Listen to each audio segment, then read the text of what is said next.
और आइए आपको सीधे लिए चलते हैं लखनऊ, जहां 7वें राष्ट्रमंडल संसदीय सम्मेलन को मुख्यमंत्री योगी आदित्यनाथ संबोधित कर रहे हैं। तभी अपने दायित्वों का निर्वहन प्रभावी रूप से कर सकती हैं जब सदन का कार्य सुचारू और व्यवस्थित रूप से संचालित हो।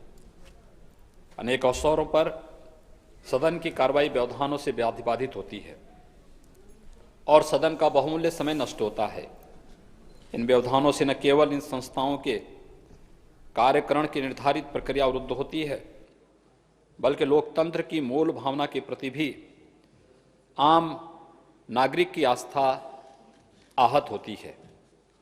अतः जनप्रतिनिधि होने के नाते हमारी प्राथमिकता सदन में जनता के विश्वास को बनाए रखना और उसे निरंतर सुदृढ़ करना है तथा संसदीय लोकतंत्र की सर्वोच्च परंपराओं को स्थापित करना भी है। जनता के प्रतिनिधि होने के नाते अपने निर्वाचन क्षेत्रों, अपने राज्यों, राष्ट्रीय तथा अंतर्राष्ट्रीय महत्व के मुद्दों को उठाना और उन पर चर्चा करना हमारा कर्तव्य है। इसके अतिरिक्त एक जनप्रतिनिधि का यह भी कर्तव्य है कि वे नीतियां तैयार करने में सरकार की सहायता करें ताकि जनता की समस्या का समाधान किया जा सके। माननीय प्रधानमंत्री श्री नरेंद्र मोदी जी की प्रेरणा से उत्तर प्रदेश सरकार की प्राथमिकता है कि ऐसी नीतियों और कार्यक्रमों का क्रियान्वयन हो जिनका लाभ समाज के अंतिम पायदान पर बैठे हुए व्यक्ति तक पहुंचे। इसलिए हम नागरिकों को मूलभूत सुविधाएं प्रदान करने और उनके जीवन को गरिमापूर्ण बनाने हेतु संयुक्त राष्ट्र संघ के सतत विकास लक्ष्यों के प्रति गंभीरता से कार्य कर रहे हैं। पिछले वर्ष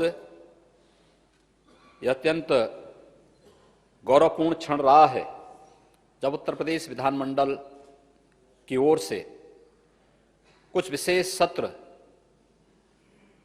इन सतत विकास लक्ष्यों को प्राप्त करने की दिशा में उठाए जाने वाले कदमों की दिशा से यहां पर आयोजित किए गए थे।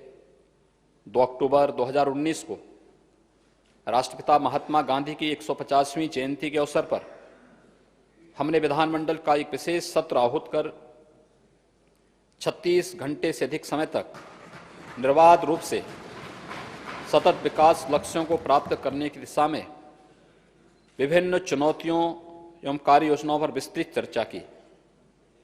विकास की प्रक्रिया में जनप्रतिनिधि किस प्रकार की अपनी भूमिका निभाएं, संसाधनों का इष्टतम उपयोग किस प्रकार से हो सके, ऐसे अनेक महत्वपूर्ण विषयों पर सदन में बहुमूल्य सुझाव प्राप्त हुए, जिन पर अमल करते हुए हम सतत विकास लक्ष्यों की सफलतापूर्वक प्राप्त करने में हमें सफलता प्राप्त होगी, ऐसा मेरा विश्वास है। तो आप देख रहे थे ये सीधा प्रसारण लखनऊ में 7वें राष्ट्रमंडल संसदीय सम्मेलन को मुख्यमंत्री योगी आदित्यनाथ संबोधित कर रहे हैं और साफ तौर पर उन्होंने कहा कि किस तरह से जो जनप्रतिनिधि हैं वो सतत विकास के लिए किस तरह से काम करते हैं, ये सदन में देखना बेहद आवश्यक है। रुक करते अगली खबर का। प्रधानमंत्री उज्ज्वला योजना से देश के लोगों का जीवन आसान हो गया है। इस योजना के तहत गरीब परिवारों को